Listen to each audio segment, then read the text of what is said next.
Imagine the Earth and then the moon, and the astronauts walking on it were on the side of the moon facing the Earth. But that other guy was orbiting the moon, and at some time when he was on the far side of the moon from the Earth, he was the most they were the most isolated humans in history, where every other human is on the Earth. Two humans are on the side of the moon facing the Earth.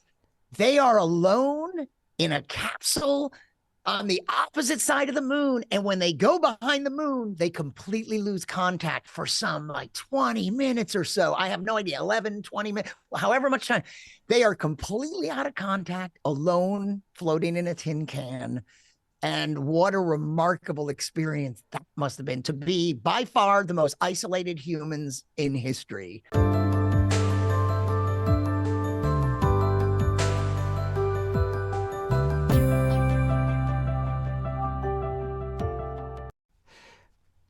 Well, let me welcome you, Brian Malow, science comedian, to the podcast. There's been so much bad news of late, and I kind of thought I'd like to lighten the mood on the podcast. Plus, science for very many people can be stuffy and inaccessible, and any opportunity I can get on this podcast to demystify science and just make it a little bit more fun, I will take with both hands. So that's why I've asked you on today. Brian, thank you for joining me. Thanks for having me. And that's no pressure at all to lighten up all the weight of the world's current situations. No pressure at all. No pressure whatsoever. Brian, can I ask you first of all, when this symbiotic relationship, to use a scientific term, between science and comedy first came to fruition for you? Well, so interesting question, because I'm actually a little proud of the fact that it wasn't a calculated decision. I loved science first. I grew up loving science fiction and science. And, when I got back into my path, I give a lot of credit to Asimov, who, like yourself, was actually a biochemist, PhD, turned writer. And most people know him as a science fiction writer, but he wrote probably way more science fact than science fiction. And he wrote in every discipline of science, plus history, world history, Greek history. He wrote an annotated guide to Paradise Lost, Shakespeare, the Bible. He wrote books of limerick. He just wrote everything. But he was a great explainer of science and he wrote with personality and even humor. And I feel like, as much as Carlin and other comedians like Richard Pryor and Steve Martin and the original crew of Saturday Night Live, as much as they influenced my sensibilities, I think Asimov had maybe the biggest influence. So I went from science fiction to science, and especially physics and astronomy, and I loved it. And I was a great science student, but I also started writing songs, my lyrics to a friend of mine's music, another science geek, my friend Chuck. And as things progressed, I went to graduate school in TV production, and I learned video skills. And then I discovered stand-up comedy, or at least I took the stage for the first time after being a shy kid. So the thing is, the love of science was always there. I chose to go into the arts, but quite naturally, as soon as I was doing stand-up comedy, it was geeky. It was informed by my love of science. So it was never calculated. It's just, I'm a science and science fiction geek, and I write some pretty geeky jokes. And we all knew that I was kind of a science geeky comedian way before I hit upon the phrase science comedian. And once I had that phrase, things kind of crystallized, where it's like, oh, science comedian, that describes. So I didn't set out to do it. It was more like, oh, that describes what I'm already doing. And that, just having that, the .com was available, sciencecomedian.com was it, and I thought that's either a really good sign or a really bad sign, like it's useless real estate. But things crystallized around that, and it led to other science communication stuff. So that put me on a path to doing other things. One time a client asked me, oh, so you teach kids about science using stand-up comedy? And I was like, oh no, if you're a geek, I'll make you laugh. Very different. But there has always been a bit of the teacher in me. I love turning people on to music, books, films, interesting science concepts like weird star stuff, that sort of stuff. Um, or how neutron stars and black holes come about, or, I like turning people on to stuff. So once I had that phrase, people started finding me for other science communication uh, ventures. So I ended up doing science communication talks and workshops. And I started doing interviews with scientists, making it, if not funny, at least making it accessible to the general public. And are there Does that any answer? What was the question? are there any particular areas of Did I even science? come close to asking that Oh answer? no, you absolutely did. No, you did indeed. Are there any particular areas of science, because science covers a huge gamut, a huge spectrum of subjects? Yeah. Are there any particular areas of science that make for better material when it comes to comedy? Well, I have to say that the subjects I'm most familiar with are physics and astronomy, astrophysics, but I love it all. Something that's easy is anything involving animals. It's because it's just so, you can compare human behavior to animal behavior, insect behavior. There are some things that are like, it's not very difficult to find humorous things about insects, animals. It's a little harder to just, okay, make quantum physics funny. Uh, but on the other hand, I see these connections like between physics and comedy. Like I always think like, a joke has a setup and a punchline, and it's almost like action and reaction in physics. So I do see a lot of resonances. Um, and you can make almost anything funny. It's not always easy to find the perspective, but sometimes you can fall into an analogy or just the right sort of perspective. Like weirdly, like the inverse square law is a thing in physics. People may not recognize it by its name, but the idea is it describes how some forces fall off. Like gravity falls off as the inverse of the square of the distance, which only means if you're twice as far away, gravity is 4 times less. If you're 3 times as far away, it's 9 times as less. You squared. If you're 10 times farther away, it's 100. The strength of gravity is 100 times less. Illumination is also like that.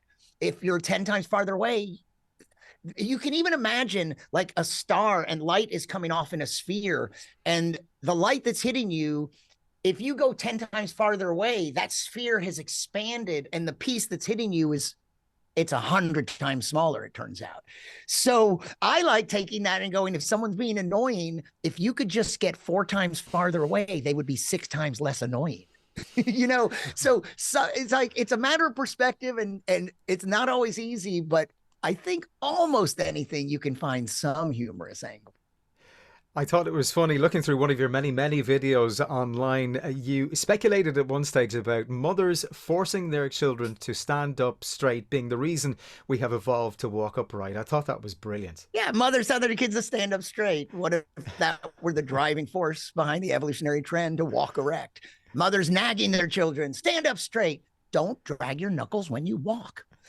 Yeah, like analogies are great. I noticed a long time ago, whenever my mom would lose weight, my dad would gain weight. And when my dad lost weight, my mom gained weight. It was like the conservation of mass within our family. And I had a theory that you never actually lose weight. You just give it to somebody else. Fat can be neither created nor destroyed. So yeah, so I'm quoting a joke there, but and it's not true. I never made that observation. I just imagined that connection, and made it used my family. Or like that, having a girlfriend who was a lot shorter than me. In fact, the first time I saw her, I thought she was farther away than she actually was. So those are really simple ones. And the thing is, I started out in nightclubs, primarily comedy clubs. And these are jokes that I told, all three of those, stand up straight, conservation of mass.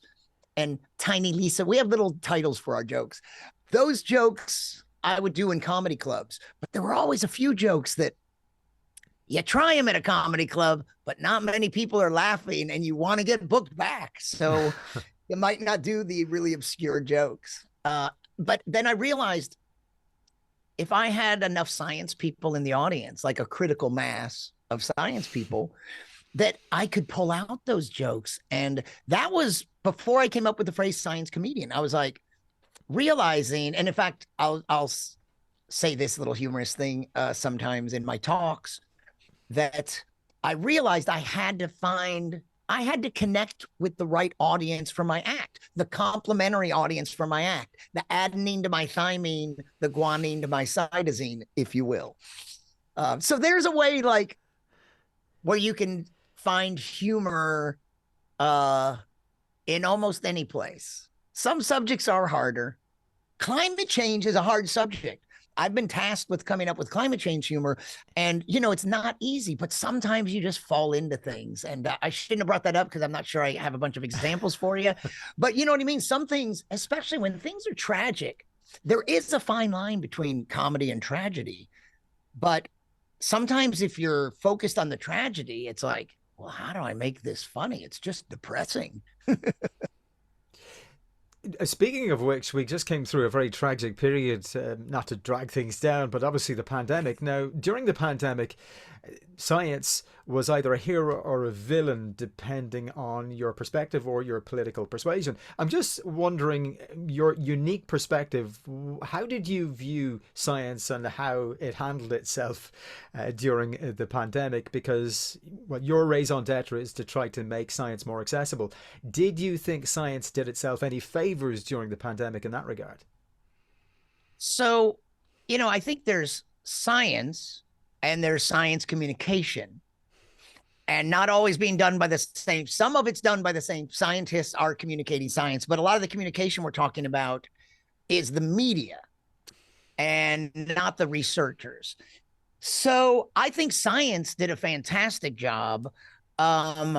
What some people don't know still to this day is that the mRNA technology behind the vaccines was not this brand new technology. It already went back almost 20 years. It was technology. It was a platform being developed because of previous SARS viruses and maybe some other instances. And what happened is, if the previous first SARS pandemic had not resolved itself, then they would have kept working on it some years ago. But what happens is it was a platform just waiting for the next opportunity to test it. And that's why the vaccines were developed so quickly, because it was the kind of platform that it's going to be the same with future problems. Is like, it's a platform just waiting for a new virus that they can use it against. So the science did a remarkable job, and not only in the development, but in worldwide cooperation. I don't know if many people know this or remember it, but immediately people that were, first of all, there was a sharing of information. As soon as the virus was out, they were sequencing its genome, and a lot of times there's competition in science, and people don't always share information because there's a race to the prize. You want to be there first. There was so much sharing of information. We have such a problem with people thinking they're experts on every subject. Like they were just experts in virology, and now they're experts on the history of the Middle East, just like that. I'm not an expert in any of these. I'm not even a scientist. I'm an informed consumer of science information, but I tend to trust experts in their fields. And that's a thing that we could talk about communication. It's like, why is it people will accept legal advice from lawyers? They will get their legal advice from lawyers. If they have a heart problem, they'll trust a cardiac specialist. But somehow evolution, GMOs, and climate change and vaccines are four major subjects where people think they know more, even when they know they don't have much of a science education. They just think they know more than the actual experts in the field. That's a problem we have. And we have them also understanding that, unlike some ways of thinking, science changes its mind. It evolves its understanding. It's never saying this is the way it is and that's it. Science is that's not even how science works. It's always like, this is our best description of what we think is happening, and it's open to being expanded upon. Newton's law of gravity, which I mentioned, not only was it perfectly good for hundreds of years, it's still perfectly good for most situations, including sending astronauts to the moon, which actually happened, by the way. Um, but Einstein's new interpretation of how gravity works, it didn't displace Newton's. In most cases, they're exactly the same. But in some extreme cases, Newton's is inaccurate and Einstein's is. And that's the thing. It's this, apparently, based on all our measurements, this is an accurate description of what's happening. However, we know that we'll probably expand upon it in the future. So in terms of the virus, you know, scientists and communicators were doing their best in a completely novel situation, a new virus we've never encountered before, and they were doing their best to figure out how best to handle it. And maybe there were some major miscommunications, but I don't think it's a mark against science. I think it's that they were doing the best they can, trying to get information out, and there may have been some missteps about masking. But the thing is, and no matter what you've heard of recent studies and how they've been interpreted, I know from the experts on like environmental engineers and how things move in the air, masks do work. But there was a time at the beginning where maybe, we weren't really sure the main ways this virus was being transmitted. And there was some emphasis on touching things and handheld things before we realized, no, it's mostly an airborne thing. And that's the main problem. So yeah, it's a tough one. One communication failure that I haven't heard anyone talk about is, a lot of people jumped on the fact that this brand new, untested experimental vaccine, I'm not taking some experimental vaccine. Well, I think where we failed is, to this day, me, a consumer of science news more than other news, I haven't really heard how much testing it went through. Like, I think that's a message that needed to be communicated. No. Listen to the trials that they went through and how they compare to previous viruses. I don't think we mostly were told that. Most of us didn't consume that. So people are like, experimental virus. Like, I think they could have, like communicators, I could have been the one to do this, find this information. But I'm just saying that out there, this wasn't communicated clearly. How very many people, how many people the trials involved, for how long, how much we know about their safety and efficacy. And then how does that compare to previous vaccines? And so people chose sides while not really being presented with all that information. You know what I mean? Doesn't that strike you as a failure of communication, not of science research, but of communication? Oh, 100%. I think we drowned in information at the time, and there was so much noise and so much misinformation, as you say. And I think with obviously the advent of social media contributing to that noise also, but with legacy media like print media and TV and radio, etc., all piling on so as to try to get many ears and eyeballs and as clicks as many as possible, as much as possible. And really, I think there was an orgy of information consumption, and as you say, not all of that information was dispensed correctly, and not all that information was factual either. Yeah, I have a favorite bit. So I give a lot of science communication talks and workshops, and one of my favorite pieces of science communication advice is from Richard Feynman, the late great American physicist, Nobel Prize winner. He told this story of how his father used to read to him from the encyclopedia, and he'd read like a detail about like this dinosaur attained a length of so many feet, and he would stop and he'd say, "You know what that means? That means if this dinosaur was in our front yard." And you looked out your second story bedroom window, you could be looking him right in the eyes. And Feynman said that what he did is he was translating the bare facts into what they really mean. And that's what, so that's the thing about this, like the virus, the trials for the vaccines. Another example is all the time you'll hear about some rocket and they'll go, it's 642 feet tall. And it's like, wow. And then my next thought is, I don't know how tall other rockets are. Like, so just telling me that number tells me almost nothing, because is that tall for a rocket? I don't know. You didn't give me enough context. That's a very simple kind of communication failure that we see all the time. And when I tell the Feynman story on stage, I'll say, for instance, here's how I think of it with my own experience. The International Space Station orbits the Earth at about 17,500 miles an hour, which obviously sounds fast, but that number is so outside our daily experience. But what if I told you that's almost 5 miles per second?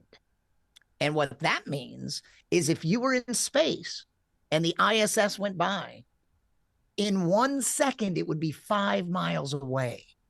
Now, that first 17,500 miles doesn't convey that at all. And it's the size of a football field. It's a massive structure. In 1 second, it would be 5 miles away. That tells you a lot more than just 17,500 miles an hour. It's like, it's not just a bare fact. It's like, oh, that's how fast that is.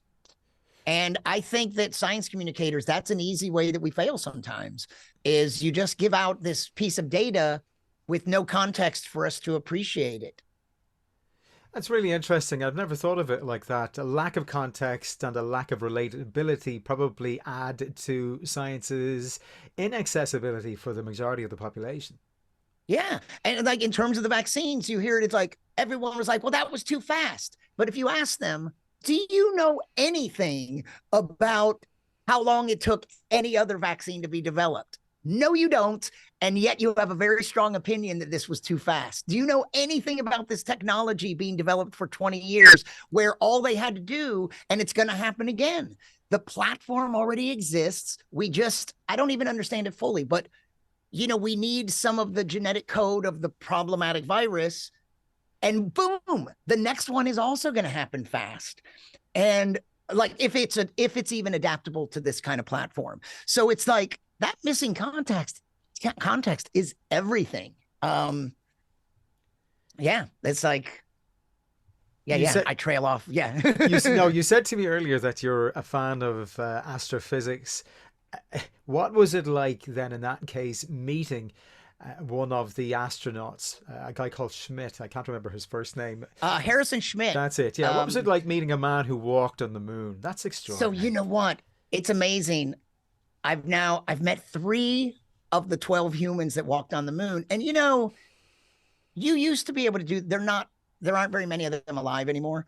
But if you went to these events, there were events that the astronauts would be at and you could meet them. But I didn't really seek it out. I just ended up I met him a couple times at events that I was also participating in. One was a National Association of Science Writers. And I actually have a 5-minute video interview with him. And it was just really quick, but I asked him what it was like to just stand on the moon. And it is kind of surreal. He's a strange case in that he was one of the last people to walk on the moon. He was the only scientist to walk on the moon. He's a geologist. And he did describe the beauty. Like, I think he said something like that sometimes people think it's like it was sterile, or like what you would call but barren or something, but it was like really beautiful with maybe seeing the earth in the sky and standing there. And he told me about him I think he fell, or his colleague fell, and just had a scary moment there. I asked him just the whole thing. I think about the David Bowie line in A Space Oddity about here am I floating in a tin can. I feel like, wasn't it terrifying to be in this little capsule where just on the other side of that metal is the vacuum of space? Same with you're on the moon in a spacesuit. It's like a little space capsule. And he said no. He was like, we had complete confidence in the engineers and the technology. So like that wasn't one of his fears. But there are probably literally a million things that could go wrong in a space mission, and anything could fail, like happened with a couple space shuttle missions, that one little thing could fail and be catastrophic. So there's that risk, but they really go into it trusting we know the science. We know this is built to specs that will withstand it. And I mean, we all do it when we get on roller coasters and things, or some really scary, like you're at the top of a building and you're standing on glass and looking down 50 stories. You're trusting that it didn't break for anyone before me, and it's probably not going to break, but it seems terrifying. What was the question? No, you answered the question. I'm just fascinated because all of these astronauts tend to say the same thing about them trusting the technology, etc. But Yeah. and they're so busy doing what they're doing and engrossed in their spacewalk, their 8-hour spacewalk, that they're not focused on the infinite nothingness behind them. But I find that really difficult to accept, because at the end of the day, if you lose contact with whatever shuttle or space station that you're tethered to, well, then you're gone, you're history. There's that brilliant photograph of that astronaut, I think, taken back in the 70s or 80s, where he... Bruce McCandless? Yes, this is it. You describe it there, because you're probably better describing it. Don't remember what MMU or something, they manned maneuvering unit or something. They were testing out, previous spacewalks are pretty scary, and you don't know it when they're floating out in space and they're tethered to the craft, but they're moving 17,500 miles an hour around the Earth, and it doesn't look like they are, but they are. And a little tiny speck of something that hits you could be catastrophic. And so it's amazing. But they were testing out a thing that it wasn't tethered. It was this device. So he flew it away. And there's a picture of him with this device that's like a big jetpack or something. And he's nowhere near the spacecraft. And I think you can see part of the Earth. And he's just floating out there. And yeah, what if he wasn't able to get back to the spacecraft? What if one little thing went wrong? And you're just, that is amazing. And so I also met, there's an amazing event called Starmus. It's StarMus, and it's star and music, Starmus. Oh, okay. Brian May, guitarist of Queen, who finished his PhD in astrophysics or astronomy at the age of 59.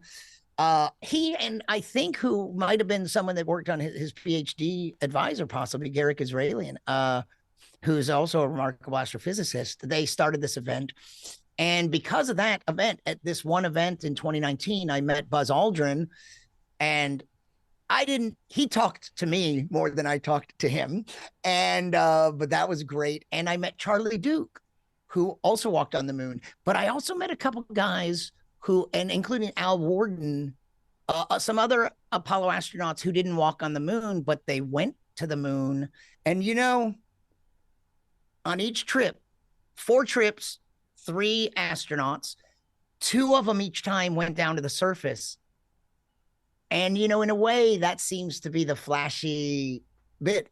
But that 3rd astronaut had another distinction. They were alone in a spacecraft orbiting the moon, while their other 2 buddies were down on them. Now, those other 2, hopefully they'll be able to get back up and rendezvous with him. They had to drop down and then relaunch back up. But that lone astronaut, 4 times, 4 different men, at some point, imagine the Earth and then the moon, and the astronauts walking on it were on the side of the moon facing the Earth. But that other guy was orbiting the moon, and at some time when he was on the far side of the moon from the Earth, they were the most isolated humans in history, where every other human is on the Earth. Two humans are on the side of the moon facing the Earth. They are alone in a capsule on the opposite side of the moon. And when they go behind the moon, they completely lose contact for some like 20 minutes or so. I have no idea, 11, 20 minutes, however much time. They are completely out of contact, alone, floating in a tin can. And what a remarkable experience that must have been, to be by far the most isolated humans in history. Wow. It's not possible to be that isolated on the planet. No, true. Even in a loveless marriage, you can't be that isolated. It may seem like it, but you're really just scrunched up on opposite sides of a king size bed.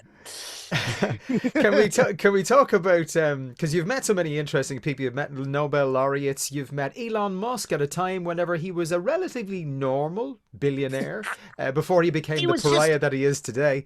He was just barely a billionaire at the time. I interviewed him for Time's website, Time Magazine's website, for a video. And that was at a time when SpaceX, it was around 2009 or 10. I don't think they had launched a Dragon capsule into space yet, but they were doing tests. They were contracted with NASA, but all this great SpaceX stuff was still to come. And I interviewed him on the floor of SpaceX at their facility where they're building the rockets. And I got to go inside an empty Dragon capsule that was later, a couple of years later, launched into space, which is kind of cool. My closest, And what was he like? What was he like in person? Did you get a sense of that? Because he seems to have a very big ego. He seems to be a bit of a megalomaniac, to be honest. That certainly now, that seems to be the case. But back then, was there any sense of humility about him at all?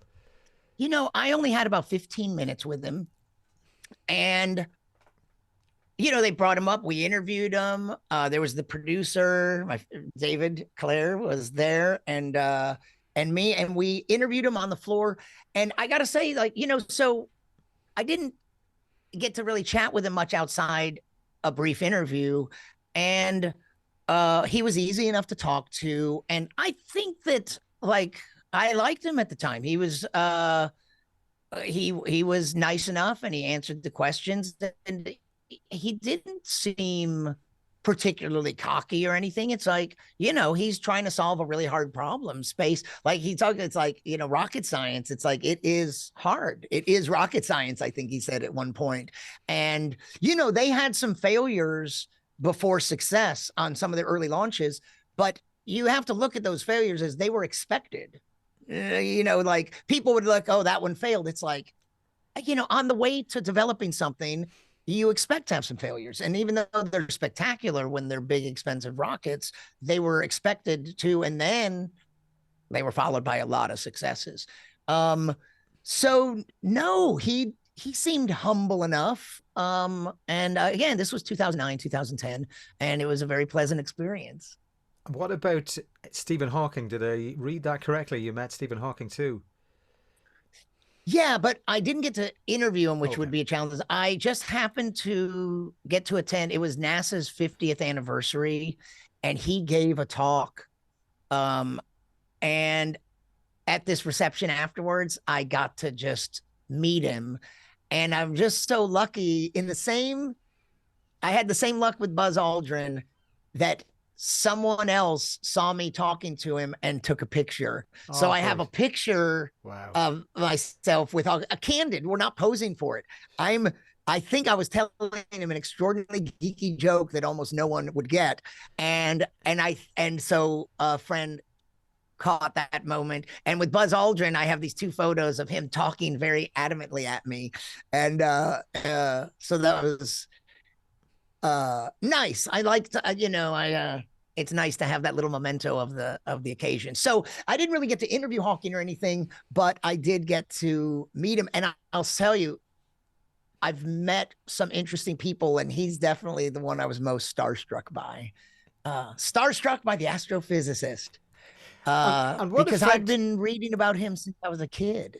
What effect does it have on you, over and above being starstruck, but on your own psychology, whenever you meet these titans of whatever field that they have conquered, be it astrophysics or astronauts or other masters of science? What effect does that have on you and your own outlook at life and your own appreciation of science itself? Mm, I'm not sure, but I will say I've been extremely fortunate in that I've had almost all extremely positive experiences. For 8 years, I've had a relationship with the Lindau Nobel Laureate meeting, which is in this little town of Lindau, Germany, and it's been going on for 72 years. This meeting, and my job there is mostly to go there and interview scientists, and it's a huge 600 young scientists from 90 to 100 countries get to spend a week with a couple dozen Nobel laureates. And so I wouldn't say this would apply to every Nobel laureate, but the Nobel laureates that choose to come to this meeting, and many of them come year after year, they are self-selected to be a group of, the ones that are ornery and don't want to talk to people and aren't nice. Maybe they don't come to this meeting. The ones that come to the meeting, they are there for the young scientists. They've been generous enough with me and nice, even though they're not there for press or anything. And I'm not exactly press, I'm working with the meeting. But those people, and I like good examples, someone I've met several times and interviewed once and was on a panel with him once, Stephen Chu. He's not a household name, but he won a Nobel Prize in physics, shared a Nobel Prize in physics. And then he was Secretary of Energy under President Obama for 4 years. So he served in that capacity. And he goes to that meeting almost every year. Every year it's a physics meeting anyway, because they rotate through the subjects. And, he's an extraordinarily successful scientist. And like the other ones that attend that meeting, they care about mentorship. They care about the future. They care about the next generation of scientists. And they care about them for the impact they could have on the world and on science. So I've met so it is always interesting to talk to people that have succeeded extraordinarily in any capacity, because whatever you choose to do, literally anything you choose to do in your life, you hope to do well at it. And to see people that Brian May, I mentioned already, perfect example. He's a guitarist and songwriter and vocalist, and he succeeded pretty much to the absolute highest you can achieve in one of the most successful rock bands in music history. You really can't succeed much higher than that. And he wrote "We Will Rock You," which I believe, when you think 1,000 years from now, what music will survive? Maybe there will still, if humans exist, or whatever we've evolved into. Maybe some Shakespeare and Mozart will still survive. And I believe that the rhythm, the boom, boom, boom, boom, I believe that will survive, perhaps without the lyrics or but that part may survive. And I mean, it already transcended the realm of music to go into sports arenas, and it's this other thing. It's a very strange, epic song, but just being in Queen, he built it. So don't get me started on Brian May. He did not grow up with money, but his dad taught him how to play ukulele and guitar. And then when he wanted his first electric guitar, they really couldn't afford to buy one. So he and his dad, who was quite a craftsman, from scratch, built an electric guitar to their own specifications that was different from others in some ways. They built one electric guitar. He has played it his entire career for 50 years or more. You would think after a few years, they'd go, "Hey, Dad, now that I've played it a few years, I know some things we should do better." Nope. They built one guitar, and it's called the Red Special, and he's been playing it for over 50 years. In fact, it's probably almost 60 years now. Wow. And how extraordinary is that? And then he was studying astronomy before Queen. He got busy with that band. Um, he had a co-authored paper in Nature. Pretty extraordinary. And then at the age of 59, he decided to go ahead and finish his PhD, and he did. So he's Dr. Brian May. This year he was knighted, so he's Sir Dr. Brian May, or as I like to say, and I don't know what you use on your show, but Sir Dr. Brian fucking May. And he's active on Instagram, and not like other rock stars. He runs his own, it's him. He's active on Instagram. He's very generous. He's always sharing fan art. There are all these people that do Brian May art, and he shares it on his, and he follows some people back because of 3D photography, a whole other subject. And that's how I got to know him a little. But here's the thing about him. So many people have met him, and you know the thing about not meeting your heroes? With him, he's just a sweetheart of a guy, and he's so nice and kind, and he's very generous with sharing, like I said, art by young artists, and it doesn't matter what age they are. But he's so, you know, in some ways, besides their achievements in their field, the way these people are, the way Stephen Chu was to me, the way Brian May, they're kind, that also has an impact on you. That just because you're successful, you don't have to be snotty or arrogant or dismissive of people that aren't important to you. That's one of the things that sticks with you. The things, I've never met Jay Leno, but that's what I've always heard about Jay Leno, that he's really nice. So the times that I've met a comedian who was kind of a prick, you go, you know, you're not even like, who are you to be such a jerk? There are people that are as successful as you can be in their field, and they're still kind. So I got to say that that's one thing. A lot of people that I've met that are extremely successful in their field are also just generous and kind people. Like, and you know, they have extraordinarily busy lives, but they're extremely kind. I had a friend that met Bill Clinton at an event, and one of the things that blew everyone away is that when he talked to you at this event, where especially a very Hollywood thing is, if you're talking to someone in Hollywood and you're not, it's like, oh, so who walked in the door over there? You're like, you're not looking them right in the eye because, oh my God, somebody famous just walked in the room over there. I'm sorry, what were you saying? But apparently when he was talking to Bill Clinton, he was like, he was so focused on my friend. It was like, he was so surprised at how he gave you his full attention, just completely. And he also, these three comedians performed at the beginning of an event. And when Bill Clinton went on stage, he made a reference to each comedian. He like called back one of the jokes that each of them had made. When he went up the podium, he made a little reference to each of the three comedians that had performed. And it's like, to the comedians, that meant a lot. And when he spoke to them, he spoke to them like he didn't have to be somewhere else. So those kinds of things, whatever you think about any of these people, those things made big influences on me and on friends of mine who met extraordinary people. That it's not just that they're good at what they do. It's really nice when they're also a decent human. Absolutely. No, that's I'm glad you said it. I had the pleasure of meeting a couple of heroes of mine, one of which was Tony Curtis a few years ago. My favorite Nice. film is Some Like It Hot. I've been watching that film for all of my life, and I had the pleasure of meeting him in person and shaking his hand when he came to Dublin a few years ago. And he was so nice, and that was a thrill. The fact he was nice, and he was also a hero of mine. And I met Harry Belafonte too, so that was another person I looked up to because of his importance during the 60s and the civil rights movement, etc. So it's nice, yes, when you meet these people who you admire. Absolutely. And they are nice people too. So no, absolutely. I haven't quite met some of the stars you've met, but well, and I have had the opposite. I don't want to name names, but I've had the opposite, where someone that I was very excited to meet in music, and they weren't very nice to me. Oh dear. And I was so excited to meet them, and it was very disappointing. And actually in the science world too.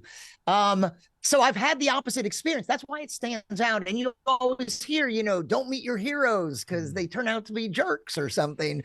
But, they don't, some of them, turns out are really good people, and then you're glad for their success.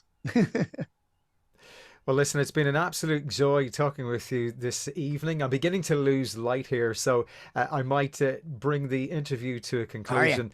Thank you so much, Brian Mallow. Really appreciate your time. What I will do is I'll pop the link to your socials in the show notes for this episode so as people can seek you out as I did online. And just for the moment, anyway, thank you so much for joining me on the podcast. Really enjoyed our Yeah, and conversation. thank you for reaching out to me. And I'm very easy to find. I'm science comedian everywhere.com, on YouTube, on Instagram, science comedian, very easy to find. And yeah, thank you so much for reaching out to me. This has been fun. I always like talking about science and science communication, or Brian May for that matter. Hey there, friends. If you got value from this video, well, you know the deal. Please like, subscribe, share, and I will see you in the next one.